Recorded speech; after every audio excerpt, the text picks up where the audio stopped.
What's going on, everyone? Joel Maniac here. So if you didn't see yesterday, Trump tweeted out that he gave the order for the United States military to bomb 3 nuclear sites in Iran, and he also addressed the nation. A short time ago, the U.S. military carried out massive precision strikes on the 3 key nuclear facilities in the Iranian regime: Fordow, Natanz, and Esfahan. Everybody heard those names for years as they built this horribly destructive enterprise. Our objective was the destruction of Iran's nuclear enrichment capacity and a stop to the nuclear threat. Now, what he means by that is we as in the U.S. and other nations, have been hearing these names because Iran has been threatening the world. They've been threatening their enemies, other nations that they don't like, with the fact that they're developing a nuclear weapon. They're getting close to developing a nuclear weapon. They're doing it because they don't like the U.S. They don't like the West. In fact, this particular nation actively chants death to America. They actively chant this, and death to Israel and other nations that they don't like. They've been actively threatening us with a nuclear weapon. That is what he means by that, by these sites. They've been telling us they're developing them. They're telling us that they're here as an active threat. So that is why we know they're there. And that Israel has had their secret service type of thing. I think they're called Mossad. They can correct me in the comments. I believe they're called Mossad. They've been having undercover agents there who have been infiltrating. And when they did their bomb strike to take out the scientists and the military leaders in charge of these facilities, they thought that would be the end of it. And they would be like, oh, well, this was it. We attacked them. We got them taken care of with these precision strikes. And it would get 2 weeks to see if we would have everything over with. But unfortunately, it didn't stop there, so they just kept going. By the world's #1 state sponsor of terror. Tonight, I can report to the world that the strikes were a spectacular military success. Iran's key nuclear enrichment facilities have been completely and totally obliterated. Iran, the bully of the Middle East, must now make peace.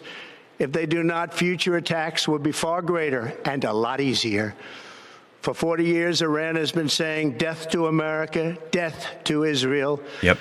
They have been killing our people, blowing off their arms, blowing off their legs with roadside bombs. That was their specialty. Something you also got to keep in mind about this is 80% of the people in Iran do not like the government of Iran. They do not like this ruling. So the thing you have to understand about Iran is their government lives in this type of system where if you're not their specific form of radical Islamic type, if you're not their form of radical Islamist, they don't want you in their government. They don't want you leading their politics. They don't want you to even vote on what they want you to vote on. So if you're not their type of person, they don't want you involved in anything. They actually treat you like garbage if you're not. All these people who support countries like Iran or anything that's related to them, they're absolutely lying. He's the leader of Hezbollah, the general secretary of Hezbollah. What's Hezbollah? Hezbollah is that small guy? Hezbollah is this is the same name. Okay. Hezbollah is a paramilitary organization that is also a part of the Lebanese parliament. Do we like them or no? I think as a resistance group, they're pretty successful against Israel. But everybody hates them. Like everybody in the region, a lot of people don't like them. Like I like what you like. I don't have an issue with them. Let's just say I do things that you probably don't like. Yeah. Like we took that fucking Saudi deal. You did? Oh yeah, me and XUC both. Oh, no. Damn. Yeah. Nice. Yeah, we did. I'm sorry. I needed the money. Oh, you want to see a Houthi musical? Sure. These were the people that the Saudis were killing, by the way. Just so you know, these musically gifted individuals. Yeah. Okay, I'm sorry. I needed the money, guys. I'm gonna grab my food.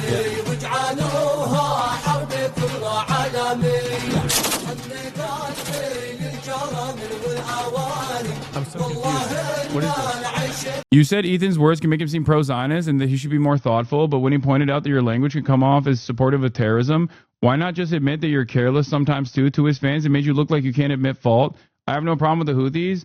Yeah, because I don't. What do you mean? If you think I'm a terrorism supporter for that reason, then yeah, I'm a fucking terrorism supporter. What are you talking about? The Houthis and their militancy in the Red Sea is a perfectly moral action. What would you do if there was a genocide happening in your fucking backyard. When Trump gave his order, or when Trump made his address stating that there's going to be a mass amount of attack that's going on there, the people of Iran fled. It's just despicable. And people were actively defending Iran because they thought they were the victims in all this, even though they actively treat their people horribly. This is a terrorist nation. We lost over 1,000 people, and hundreds of thousands throughout the Middle East and around the world have died as a direct result of their hate. In particular, so many were killed by their general, Qasem Soleimani. I decided a long time ago that I would not let this happen. It will not continue. Iran cannot have a nuclear weapon. Very simple. They cannot have a nuclear weapon. I want to thank and congratulate Prime Minister Bibi Netanyahu. We worked as a team like perhaps no team has ever worked before. And we've gone a long way to erasing this horrible threat to Israel. I want to thank the Israeli military for the wonderful job they've done.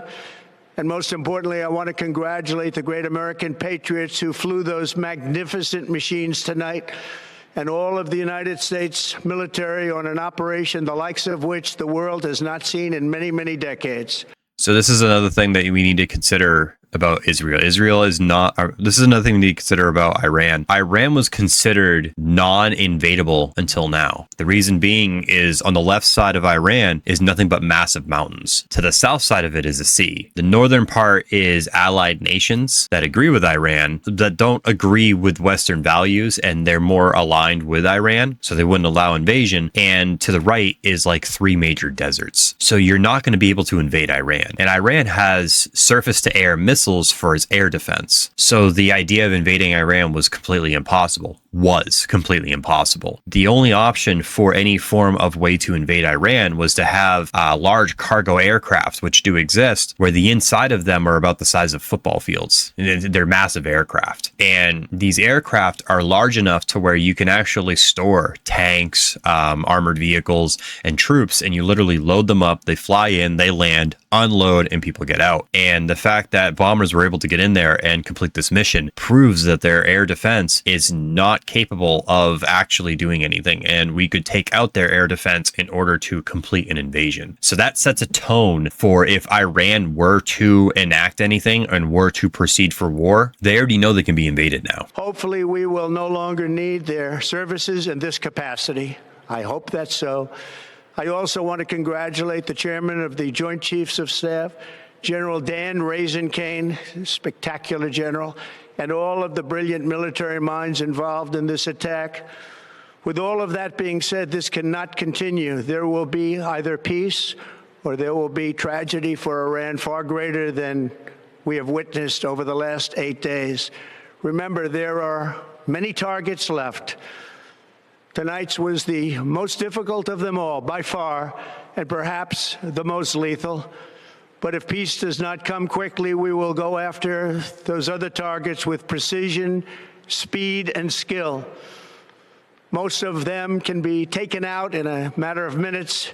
There's no military in the world that could have done what we did tonight, not even close. There has never been a military that could do what took place just a little while ago. Tomorrow, General Kane, Secretary of Defense, Pete Hegseth will have a press conference at 8 a.m. at the Pentagon. And I want to just thank everybody, and in particular, God. I want to just say we love you, God, and we love our great military. Protect them. God bless the Middle East. God bless Israel, and God bless America. Thank you very much. Thank you. Something I want to make very clear here is I do not support the United States military going to war. So when President Trump was running for president, he stated multiple times, and someone actually compiled a 16-minute video of Trump stating Iran should not have nuclear weapons. And I agreed with this. And I was fully aware that he did not want Iran to have nuclear weapons. I was fully on board with it. I have no question about it. This was something that I fully supported and I knew eventually would come to fruition. Now, something I want to make fully clear is I don't support war. I am actually actually against war. I fully believed that something like the Afghanistan war took way too long to accomplish, and eventually when it came to a head and it finally ended and the pullout happened, it was done entirely wrong, and it turned out to be an entire waste of time, effort, money, and lives. Now, do I think this needed to happen? I think it did need to happen eventually. And the way Trump went about it is he just said, I'm not going to wait anymore. You need to understand that President Trump gave Iran a 60-day timeline.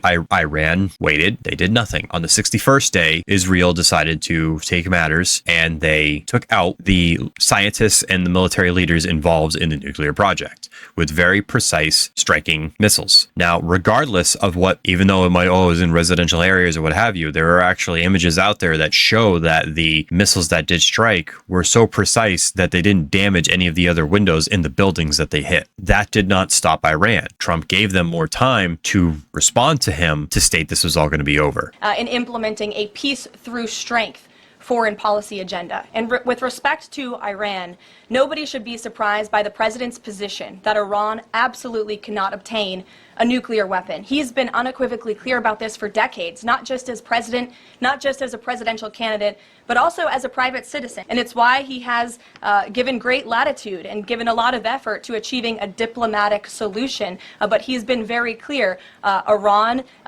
went for 60 days when he gave them that 60-day warning without coming to the table. On day 61, Israel took action against Iran. And as I just told you from the president directly, he will make a decision within 2 weeks. With that all being said, I hope Iran has learned that the U.S. is showing its strength. It's showing its military force, its precision, and what it is capable of doing. The thing about it is Iran does not understand tactics like talking things out. They don't understand negotiation. They don't understand waiting. As it is apparent, because we gave them time to make a decision. We gave them time to negotiate, and they flat out said no. They flat out didn't want to do it. البته قبل از این حرفا، قبل از این توصیه‌ها، اولین مطلبی که ما در باب هسته‌ای به طرف‌های آمریکایی و غیره میگیم اینه که شما چه کاره اید؟ چرا دخالت میکنید که ایران باید غنیسازی داشته باشه یا نداشته باشه؟ به شما چه؟ شما امکانات اتمی دارید، بمب اتم دارید، ویرانگری شدید دنیا در اختیار شماست. به شما چه که ملت ایران غنیسازی داشته باشه یا نداشته باشه، صنعت هسته‌ای داشته باشه یا نداشته باشه؟ یه ملتی است، اختیارش دست خودشه.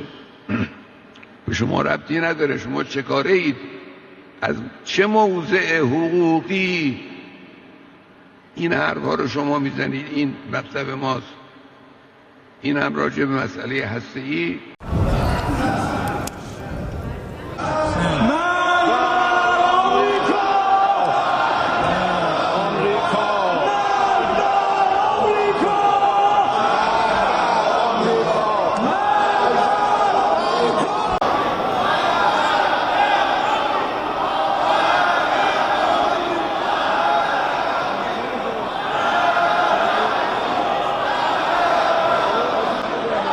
Now we are showing them force, and we are hoping that they see through force of what it's capable of and what they cannot handle. As of now, we can only wait and see what happens. The next move is on Iran, and whether that move is war or peace is up to them. What a lot of people are going to do is take this as World War III, because as you have probably seen over the last 10 years now, maybe 11 years now, everything is World War III, because it started with back in 2014 with Ukraine that anybody cried World War III because everything needed to be World War III. So I don't think this is going to be initiation of World War III. That would require some kind of great war that would involve all the allied nations. Last I checked, nobody liked terrorist nations like Iran, especially other allied nations. And Iran doesn't have the strongest military force in the Middle East. And other Middle Eastern nations don't even like Iran because they are that type of radical Islamic state where others even see them as being radical. So I don't see this becoming a world war. If anything, I see other nations around them finally seeing people stand up to them and taking them out. So maybe the